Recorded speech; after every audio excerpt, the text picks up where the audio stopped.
ಕಾಲ್ ಮಾಡಿದ್ರು, ಮ್ಯಾಮ್ ಬಂದು ನಾಳೆ ಅಡ್ಮಿಟ್ ಆಗಿ ನೀವು ಅಂತ ಹೇಳಿದ್ರು. ಸರಿ ಸರ್ ಬಂದು ಅಡ್ಮಿಟ್ ಆದೆ.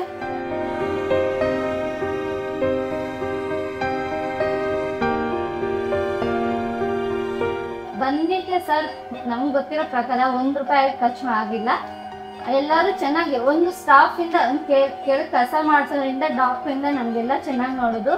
ಅಷ್ಟೇ ಅವ್ರ ಫ್ಯಾಮಿಲಿ ಮೆಂಬರ್ಸ್ ಹೆಂಗೋ ಹಂಗೆ ನಮ್ಮನ್ನು ಟ್ರೀಟ್ ಮಾಡಿದ್ರು. ಅದು ಮತ್ತು 100% ನಿಜ.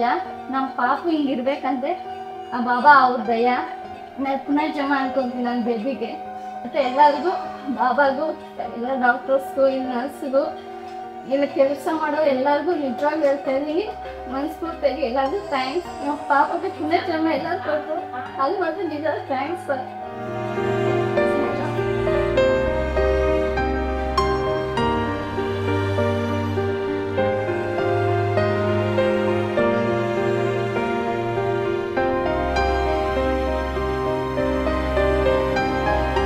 ನಮ್ಮ ಪಾಪಗೆ ಆಪ್ರೇಷನ್ ಆಗಿ ಅದು ಸಕ್ಸಸ್ ಆಗಿ ಮಗು ಹಿಂಗೆ ಆರಾಮಾಗಿ ಆರೋಗ್ಯವಾಗಿ ನಮ್ಮ ಕೈ ಕೊಟ್ಟರು. ಅವಾಗಿಂದ ಮನೇಲಿ ವಾತಾವರಣ ಆಗಲಿ ಏನಿಲ್ಲ ಎಲ್ಲ ಚೆನ್ನಾಗಿದೆ. ಮತ್ತು ಡೆವಲಪ್ಮೆಂಟ್ ಆಗ್ತಾಯಿದ್ದಾಳೆ, ಆರೋಗ್ಯವಾಗಿ ಮಾತ್ರ ಪರ್ಫೆಕ್ಟ್ ಆಗಿದ್ದಾಳೆ ಸರ್. ಎಲ್ಲ ಮಕ್ಕಳ ಥರ ಇವಾಗ ಅವಳು ಅನಿಸ್ತಾಳೆ.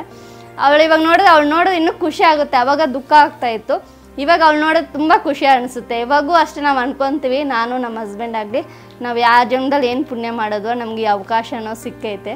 ಇವಾಗ ಏನಿಲ್ಲ, ಆರಾಮಾಗಿ ಮಕ್ಕಳ ಜೊತೆ ಆರಾಮಾಗಿ ನಾನು ನಮ್ಮವರು ಖುಷಿಯಾಗಿ ಒಂದು ಫ್ಯಾಮಿಲಿ ಥರ ನಾವಿದ್ದೀವಿ ಇವಾಗ.